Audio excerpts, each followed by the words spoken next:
Now,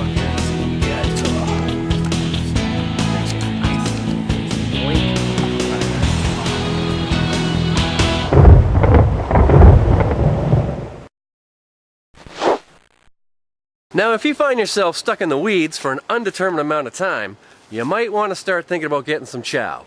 And it's always good to plan a couple of days ahead, because hunting without a weapon, say a bow or a gun, it's pretty much impossible. Now, my favorite trap is the snare. Simple and efficient. The snare is simply a piece of wire or string with a hoop on one end, feed the other end through the hoop, and boom!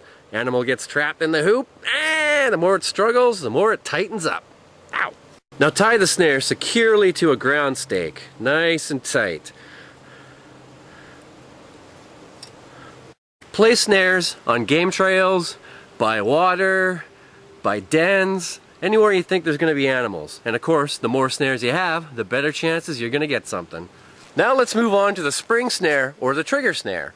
Now this snare is great for tiring out and confusing the animal. First, find yourself a nice sapling along a game trail. Clear off all the branches. Now let's go ahead and make the trigger. Find yourself a nice straight green branch about the width of your thumb and the length of your lower arm to your fingertip. Cut off a piece about the length of your middle finger. Now the knife with the teeth in it is nice and handy for this fine work. It's a little harder to do with the straight edge. Even better is them Swiss Army knives with the saw in it. Let's make the ground stake first. Sharpen one end to a point. At the top, cut into the stick just over a half an inch down, say 7/8. Now cut into the wood about halfway through. Start shaving towards the cut on an angle like so. Now the finished product's gonna look something like this. Now with the trigger, we're gonna shave one end down like so.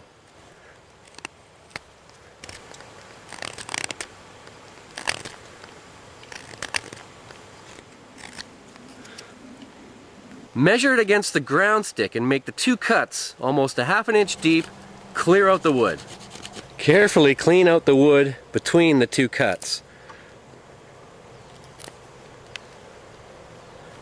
Boom, done. Now the trigger fits into the ground stake, just like this. Now go ahead and score a couple of lines, because you're going to place the snare and the string on this little trigger. Tie the trigger to the sapling first. Line up your ground stick, put it in the ground. Go ahead and set the snare. Animal walks into the snare, releases the trigger.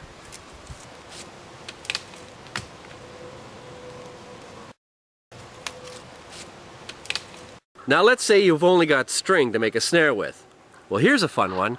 What you can do is you can add a trip line. Place a second stick into the ground and attach a string between the trigger and the stick. Now make sure that second stick is nice and loose because it's got to come out again. The animal steps into the snare and trips the line at the same time. Work! And that's why I'm always packing string and wire. Till next time, take care, get lost out there.